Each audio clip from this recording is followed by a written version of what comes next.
Students, कैसे हैं आप सब। आज हम करेंगे क्लास 9th की एक्सरसाइज 1.6। उससे पहले हम कुछ बेसिक कंसेप्ट समझ लेते हैं। एक्सरसाइज को करने से पहले बेसिक कंसेप्ट देखिए क्या है। वास्तविक संख्याओं के लिए घातांक के नियम हम क्या समझेंगे। आज पहले वास्तविक संख्याओं पे घातांक के नियम किस तरीके से लागू होते हैं वो देखेंगे सबसे पहले। अब वास्तविक संख्याओं पे घातांक के नियम कैसे लागू होते हैं। जैसे पहला नियम है कि a की पावर m इंटू ए की पावर एन। यहाँ डॉट है, इसका मतलब क्या है कि इन दोनों में क्या है, गुणा है। तो ये ए यहाँ पे क्या है, आधार है। ए यहाँ पे क्या है, आधार है, और एम क्या है, घातांक है। इसमें भी ए आधार है और एम घातांक है। तो जब दो संख्याओं का आधार समान हो और दोनों को गुणा करना हो।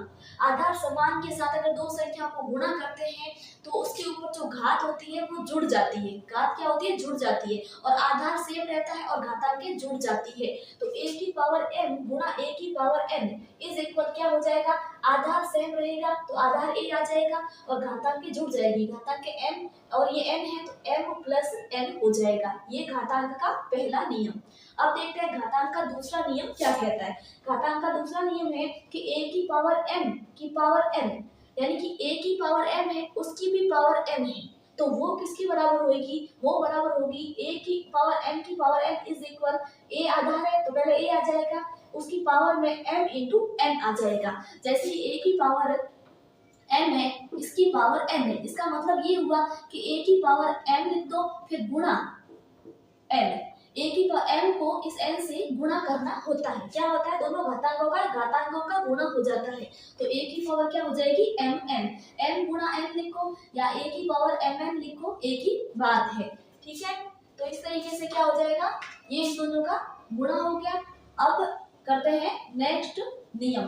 थर्ड नियम क्या कहता है कि a की पावर m अपॉन a की power n is equal a की पावर m माइनस m। अब ये कैसे हुआ। तीसरा नियम कहता है कि अगर a की पावर n ऊपर है और डिवाइड में a की पावर n है तो 1 अपॉन, क्योंकि 1 अपॉन घातांक में होता ही हुआ है कि 1 अपॉन a की पावर n। अगर a की पावर n जो है वो 1 के अपॉन में है यानी कि डिवाइड में है, तो a की पावर n जब ऊपर चली जाएगी ना तो ये क्या हो जाएगा, घातांक का चिन्ह जो है वो चेंज हो जाएगा। ये घातांक का निशान चेंज हो जाएगा, यानी कि प्लस n है तो घातांक का क्या हो जाएगा, माइनस n हो जाएगा। अगर 1 अपॉन a की पावर माइनस n होती तो ऊपर जाता a की पावर n, तो ऊपर जो माइनस n होता ना तो वो चेंज होके प्लस n बन जाता, तो a की पावर प्लस n हो जाती।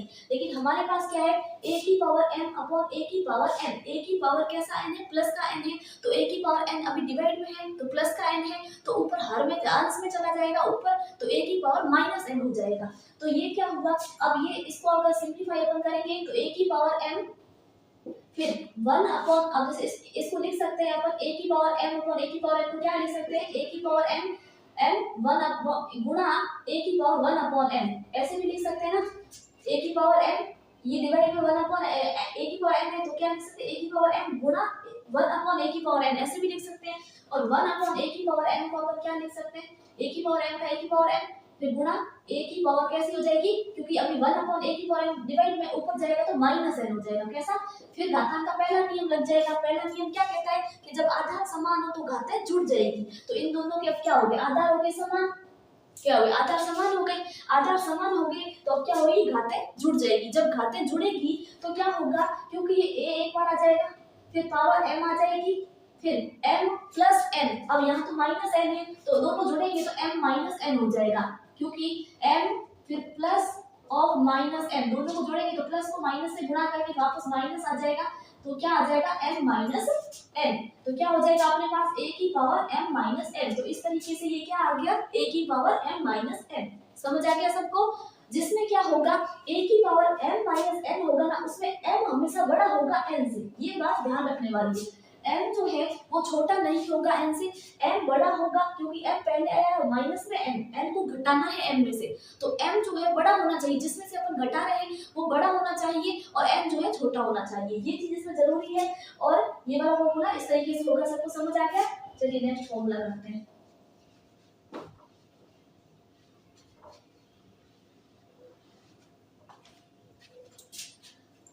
नेक्स्ट फॉर्मूला है फॉर्मूला नंबर 4। फॉर्मूला नंबर 4 क्या कह रहा है, a की पावर m डॉट यानी कि गुणा a की पावर b की पावर m। क्या है? a की पावर m डॉट b की पावर m। अब इसमें क्या है? आधार क्या है? इसमें आधार a है, इसमें तो आधार a है और इसमें आधार क्या है? b है। ठीक है, लेकिन घातें आप देख रहे हो इसमें भी m है और इसमें भी m है, यानी कि ये किस तरीके का है? ऐसा घातांक का नियम जिसमें आधार तो अलग अलग है लेकिन घातें कैसी है? समान है। जब घातें समान होती है और आधार अलग अलग होते हैं तो आधार का आपस में गुणा हो जाता है और घात एक कॉमन रह जाती है। ठीक है, तो क्या होगा? a की पावर m गुणा b की पावर m, तो क्या होगा? a और b का गुणा हो जाएगा तो a इंटू बी की होल पावर m, क्योंकि इसकी भी पावर m इसकी भी पावर m, तो a और b दोनों की पावर m हो जाएगा। क्योंकि अब जब इसको वापस खोलेंगे तो पहले m जो पावर है वो a के पास जाएगी तो a की पावर m बन जाएगा, फिर गुणा m जो पावर है b के पास जाएगी तो b की पावर भी m बन जाएगा। तो वापस ये पहले वाली चीज आ गई, तो इसको क्या लिख सकते हैं? a b की होल पावर m। तो ये वाला हो गया चौथा घातांक का नियम। ठीक है, ये घातांक के सब नियम समझ आ गए चारों के चारों। और इसमें होता क्या है? a की पावर जो जीरो है, a की पावर जो जीरो है वो हमेशा 1 होती है। ठीक है, ये याद रखना है, a की पावर जीरो हमेशा 1 होती है। a की पावर कर लो या किसी भी संख्या की पावर, जीरो अगर किसी संख्या की पावर है तो उसकी वैल्यू हमेशा 1 आती है। ठीक है, और 1 अपॉन a की पावर नियम आपको समझा दिया। a की पावर माइनस n कैसे हुआ? भाग में था, ऊपर चला गया तो माइनस n हो गया। ठीक है, चलिए नेक्स्ट करते हैं। नेक्स्ट क्या है कि माना a ग्रेटर देन 0 एक वास्तविक संख्या है। a ग्रेटर देन 0 क्या है? एक वास्तविक संख्या है। ऐसी वास्तविक संख्या जो कि 0 से बड़ी है। a कोई संख्या जो 0 से बड़ी है। ठीक है, n एक धनात्मक पूर्णांक है और n क्या है? पॉजिटिव इंटीजर है, n + 1 2 3 4 अप टू इंफिनिटी। ठीक है, तब n√a = b हो, b अगर होता है, n√a = b होता है तो ये इंप्लाइज करता है कि b की पावर n = a होगा और b ग्रेटर देन 0 होगा। देखिए ये कैसे? अब देखो n√a, अपन पहले इसको लेते हैं, यहाँ n क्या है? वास्तविक संख्या, a क्या है? वास्तविक संख्या है जो कि 0 से बड़ी है। a क्या है? वास्तविक संख्या है जो कि 0 से बड़ी है और n क्या है? धनात्मक पूर्णांक है, इसकी वैल्यू +1 +2 ये होगा। ठीक है, और a की वैल्यू जो होगी वो एक पॉजिटिव होगी, हमेशा 0 से बड़ी ही होगी और रियल नंबर होगा। ठीक है, और b क्या होगा? b भी यहाँ पे क्या होगा? 0 से बड़ा होगा, b भी 0 से बड़ा होगा। ये सारी संख्या जो 0 से बड़ी ही है, नेगेटिव में कुछ भी नहीं होगा, सब पॉजिटिव में होगा। ठीक है, अब देखिए n√a को क्या लिख सकते हैं? n√a, इसका मतलब हुआ, रूट का मतलब क्या हुआ? वर्गमूल, और n का मतलब क्या हुआ? n का मतलब n टाइम वर्गमूल। ठीक है, n टाइम। अगर अपन यहाँ 2 लिखें तो वर्गमूल यानी कि रूट 2 लिखेंगे तो रूट हो जाएगा, वर्गमूल है 2। 3 लिखेंगे तो क्या हो जाएगा? घनमूल करना है 3 टाइम, फिर 4 टाइम 5 टाइम 6 टाइम, n क्या? इंफिनिटी है, तो n टाइम इसका वर्गमूल।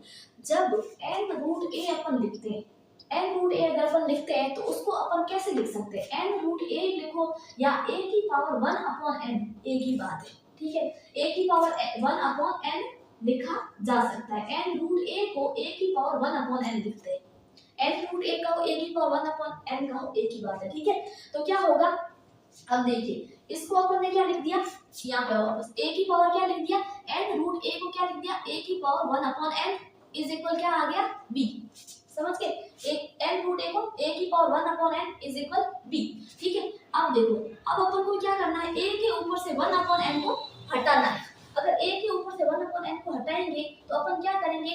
इसकी पावर में n से गुणा कर देंगे। क्या करेंगे? a की पावर 1/n में पावर में जो है n से गुणा कर देंगे। इसकी पावर में n से गुणा किया तो इसकी पावर में भी अपन n से गुणा करेंगे, तो b की पावर में भी n से गुणा करेंगे। तो b की पावर पहले 1 थी, फिर 1 × n हो जाएगी और इसकी पावर जो 1/n थी तो 1/n × n हो जाएगी। अब n से n कैंसिल हो जाएगा और ये हो जाएगी b की पावर n। तो क्या बचेगा? a क्या हो जाएगा? b की पावर 1 × n क्या हो जाएगा? n। तो इस तरीके से अपने पास ये फॉर्मूला आ जाएगा कि b की पावर n = a। समझ आ गया कि ये फॉर्मूला यहाँ से यहाँ तक अपन कैसे पहुंचे। ठीक है, n√a को अपन a की पावर 1/n लिख सकते हैं। फिर 1/a की पावर 1/n को हटाने के लिए a की पावर सिर्फ 1 ही रखनी है, तो a की पावर के ऊपर 1/n हटाने के लिए 1/n को अपन n से गुणा करेंगे। 1/n को n से गुणा करेंगे तो n और n कट जाएगा तो पीछे बच जाएगा 1 और b की पावर n। तो इस तरीके से अपने पास ये वाला फॉर्मूला आ गया। ठीक है, चलिए नेक्स्ट करते हैं।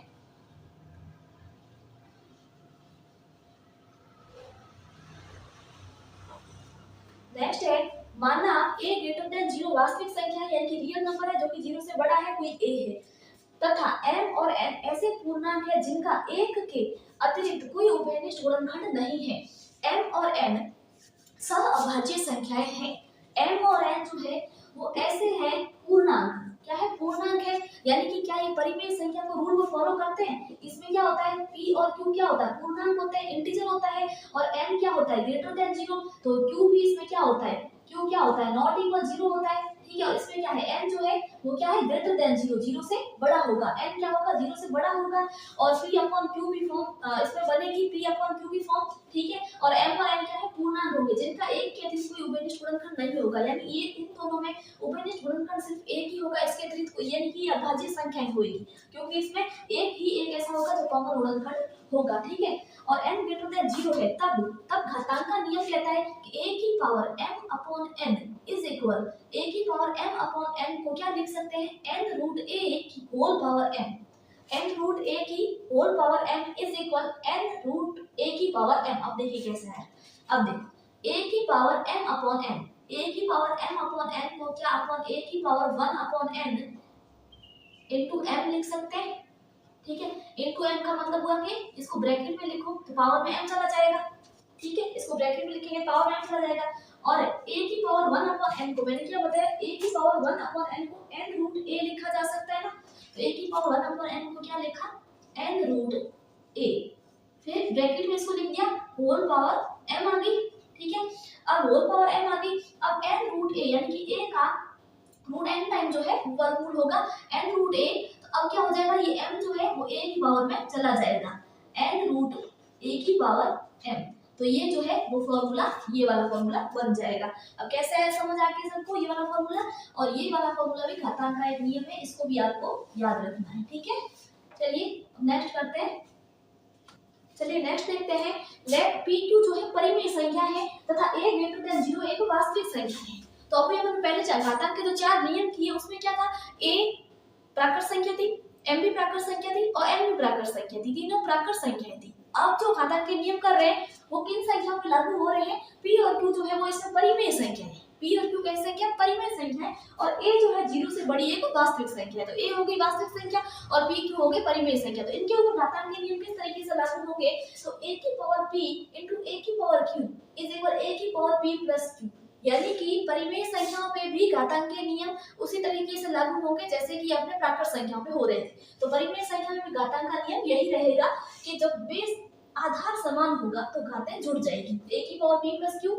सेकंड है a की पावर p की power q is equal a की पावर p इंटू q, क्योंकि a की पावर p की पावर q है तो दोनों जो है घातें गुणा में हो जाएगी, तो a की पावर p गुणा q, ठीक है। और a की पावर p अपॉन a की पावर q, तो a की पावर q जब ऊपर जाएगा तो प्लस का q है तो माइनस का q हो जाएगा, फिर दोनों का आधार हो जाएगा समान, पहले जैसे कि समझाया आधार समान है घातें जुड़ जाएगी a की पावर p माइनस q। इसी तरीके से a की पावर p b की पावर p, तो a गुणा b क्योंकि आधार अलग अलग है घातें समान है तो a गुणा b हो जाएगा होल पावर p हो जाएगी। तो इस तरीके से ये जो अपने थे घातांक के नियम वो अपन ने पढ़ लिए, और अब अपन करेंगे एक्सरसाइज 1.6 और उसके सभी क्वेश्चन सॉल्व कर लेंगे, ठीक है। चलिए अब अपन करते हैं एक्सरसाइज 1.6 एक्सरसाइज का पहला क्वेश्चन देखिए, ज्ञात कीजिए, क्या करना है ज्ञात इन संख्याओं की अपन को वैल्यू ज्ञात करनी है, जैसे 64 की पावर 1 अपॉन 2, क्या 64 की पावर 1 अपॉन 2, तो क्या अपन 64 को 8 गुणा 8 लिख सकते हैं, 8 गुणा 8 करेंगे तो क्या होगा 8 गुणा 8 64 को लिख दिया, पावर वापस 1 अपॉन 2 लगा दी, 8 इंटू 8 क्या होता है 64 होता है वापस।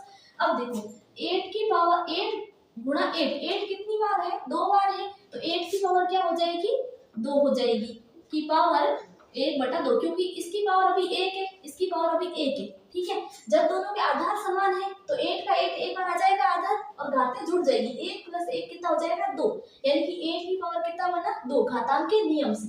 अब एक घातांक का नियम क्या कह रहा है कि अगर 8 की पावर m है, a की पावर m है और पावर n है तो घातांकों का ऊपर से गुणा हो जाएगा, यानी कि 8 की पावर 2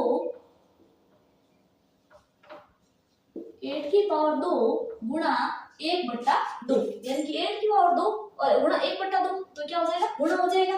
अब 2 से 2 कट जाएगा तो पीछे कितना बच जाएगा 8, ये हो जाएगा आंसर, ठीक है समझ आ गया। नेक्स्ट देखो 32 की पावर 1/5 कितना 32 की पावर 1/5। अब 32 की पावर 1/5 तो क्या अपन 32 को 2 गुणा 2 गुणा 2 गुणा 2 गुणा 2 लिख सकते हैं। 2 दूने 4, 4 दूने 8, 8 दूने 16, 16 दूने 32। क्या हो गए वापस 32 हो गए।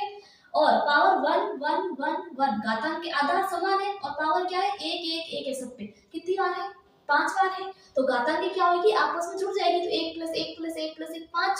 तो 2 की पावर क्या बन जाएगा ये 5 और ये इसकी पावर वापस क्या लगाएंगे 1/5।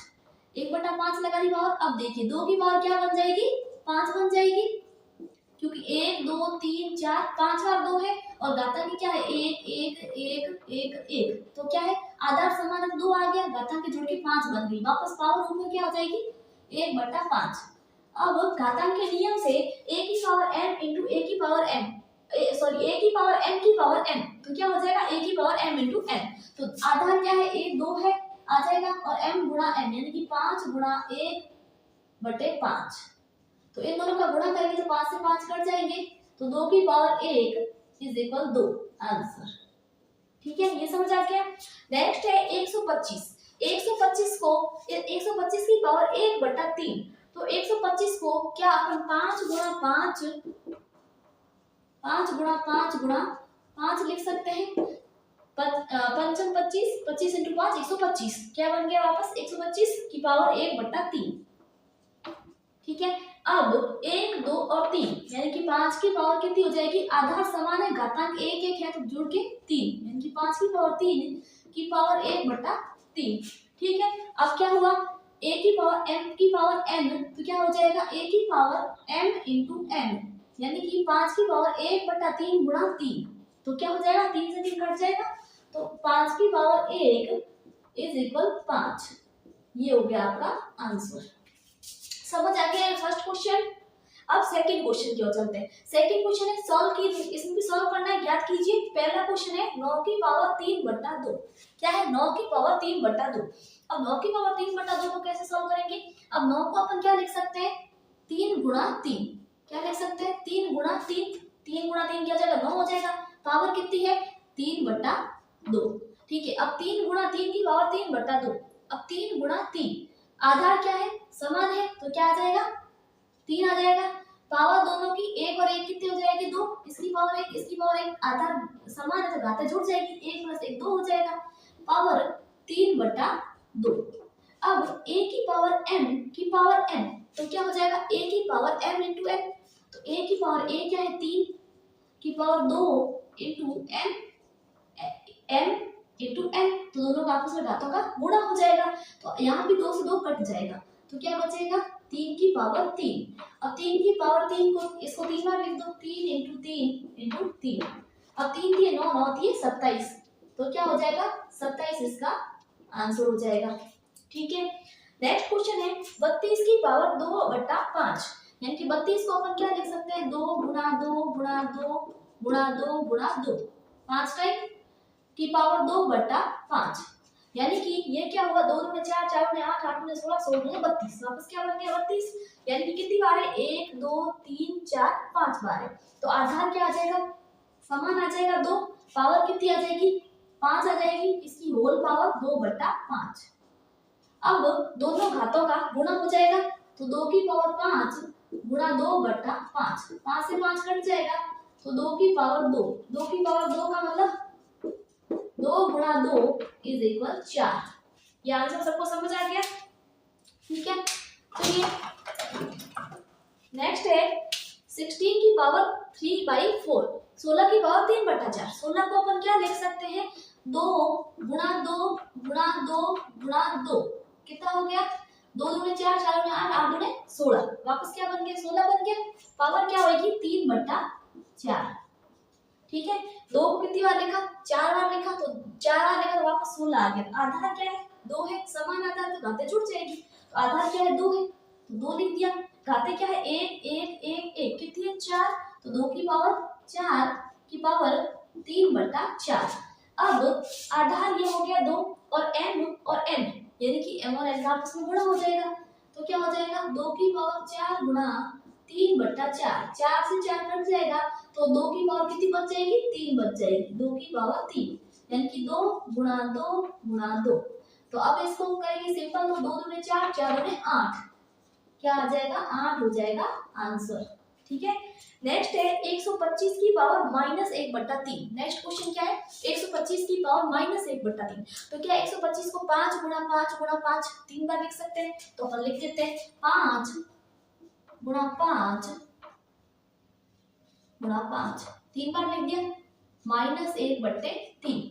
ठीक है, 5 गुणा 5 गुणा 5 3 बार लिख दिया, तो 5 हम 25, 25 × 5 125। ठीक है, अब इसके क्या है, आधार समान है, घातें जुड़ जाएगी, तो 1 1 1, 1 + 1 + 1 3, तो क्या हो जाएगा, आधार आ जाएगा 5, घात आ जाएगी 3 गुणा -1/3। अब क्या है, m और n, तो m और n का घात के गुणा हो जाएगा, तो 5 की पावर 3 गुणा -1/3, 3 से 3 कट जाएंगे, अब 5 की पावर क्या बच जाएगी, -1, क्या बचेगी 5 की पावर, 5 की पावर बचेगी -1, 5 की पावर बचेगी -1। तो अपन ने एक रूल पढ़ा था अभी, 1/a की power n is equal a की पावर -n। ठीक है, तो a की पावर जो -n होगा, a की पावर जो -n होगा वो किसके बराबर होगा, 1/a की पावर n, यानी कि ये क्या हुआ, a की पावर -n वाला रूप लग रहा है, तो ये क्या हो जाएगा 1/a की पावर n, यानी कि 1/a कितना है, 5 है, n क्या है, 1 है। ठीक है, माइनस यहाँ पे -n, 1/a की पावर n, n आ जाएगा, इसके बराबर हो जाएगा, यानी कि 1/5, ये जो है वो क्या हो जाएगा, आंसर हो जाएगा। ठीक है, समझ में आ गया ये क्वेश्चन नंबर फर्स्ट और क्वेश्चन नंबर सेकंड। चलिए अब करते हैं क्वेश्चन नंबर थर्ड। चलिए नेक्स्ट क्वेश्चन है क्वेश्चन नंबर थर्ड, सरल कीजिए। इन क्वेश्चंस को अपन को सिंपलीफाई करना है। पहला क्वेश्चन क्या है, 2 की पावर 2/3 गुणा 2 की पावर 1/5। अब देखिए घातांक का नियम क्या कहता है, 2 की पावर 2/3 गुणा 2 की पावर 1/5, यानी कि दोनों के आधार क्या है, 2 है, यानी कि आधार समान है और घातें अलग अलग है। तो आधार समान और घातें अलग अलग होती है, तो घातें क्या होती है, जुड़ जाती है। ठीक है, तो क्या हो जाएगा, इज इक्वल दोनों की घात क्या है, आधार क्या है 2, तो 2 आ गया एक बार। ठीक है, घातें जुड़ जाएंगी, घातें क्या है 2/3 प्लस 1/5। ठीक है, तो ये दोनों जुड़ जाएगी, तो क्या आ जाएगा 2 की पावर, अब 2/3 प्लस 1/5, तो इन दोनों का एलसीएम क्या होगा, 3 और 5 का एलसीएम आएगा 15, क्या आ जाएगा एलसीएम 15 आ जाएगा। अब 3 का भाग 15 में कितनी बार जाएगा, 5 बार जाएगा, फिर 5 को 2 से गुणा करेंगे तो कितने हो जाएंगे 10, कितने हो जाएंगे 10 हो जाएंगे, प्लस 5 का भाग 15 में कितनी बार जाएगा, 5 3 15 3 बार जाएगा, 3 को वापस अपन 1 से गुणा करेंगे तो क्या हो जाएगा 3 हो जाएगा, तो यहाँ आ जाएगा 3।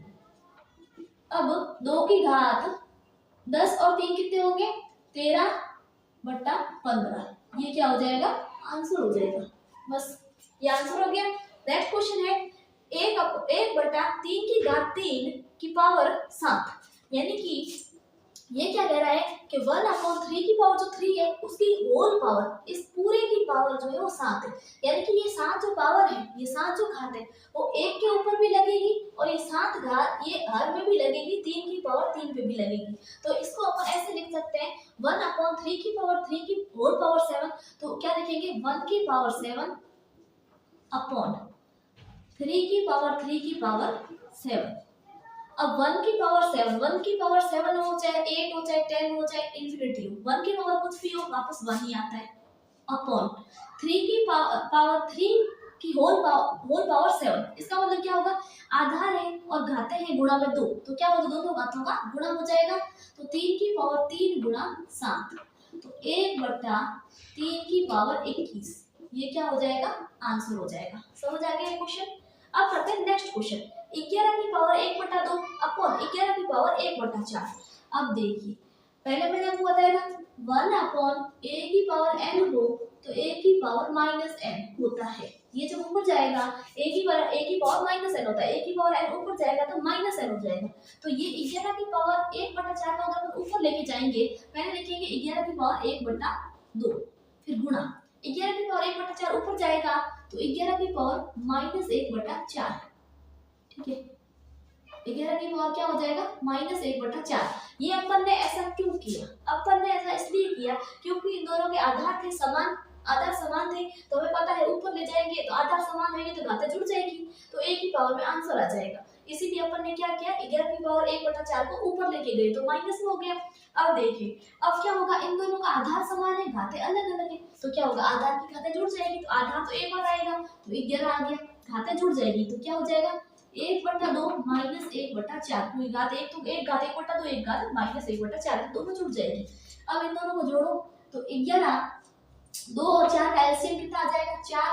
अब 2 का भाग 4 में जाएगा 2 बार, तो 2 इंटू 1 2 माइनस 4 का भाग 4 में एक बार, 1 इंटू 1 1 हो जाएगा। इसका मतलब ये क्या आया 11, 2 में से 1 जाएगा तो 1/4, ये क्या हो जाएगा आंसर हो जाएगा। ठीक है, समझ आ गई क्वेश्चन सबको। अब करते हैं नेक्स्ट क्वेश्चन। 7 की पावर 1/2 इंटू 8 की पावर 1/2। 7 की पावर 7 और 8 आधार कैसे है, अलग अलग है, 1/2 1/2 घातें कैसी है, समान है। तो जब आधार अलग अलग होते हैं, जैसे a की पावर m इंटू b की पावर m, तो क्या होता है आधारों का गुणा हो जाता है a b की और पावर m। तो यहाँ क्या होगा, आधार अलग अलग है तो आधारों का गुणा हो जाएगा, 7 गुणा 8 की power m, common power m आ जाएगी क्योंकि दोनों की पावर कैसी समान है। तो 7 इंटू 8 कितना हो जाएगा 56 की पावर 1/2, ये हो गया आंसर। ठीक है, समझ आ गया। तो इसी के साथ अपनी एक्सरसाइज 1.6 जो है वो कंप्लीट होती है। अब अपन नेक्स्ट चैप्टर करेंगे नेक्स्ट वीडियो में। ठीक है, तब तक के लिए प्लीज आप इसके वापस क्वेश्चन रिपीट सॉल्व करते जाइए, एक्सरसाइज आप करते जाइए, जिससे कि आपको प्रैक्टिस होगी, प्रैक्टिस से आपको चीजें याद रहने लग जाएगी अच्छे से। ठीक है, और प्लीज मेरे चैनल को लाइक सब्सक्राइब और शेयर कीजिए। मिलते हैं नेक्स्ट वीडियो में।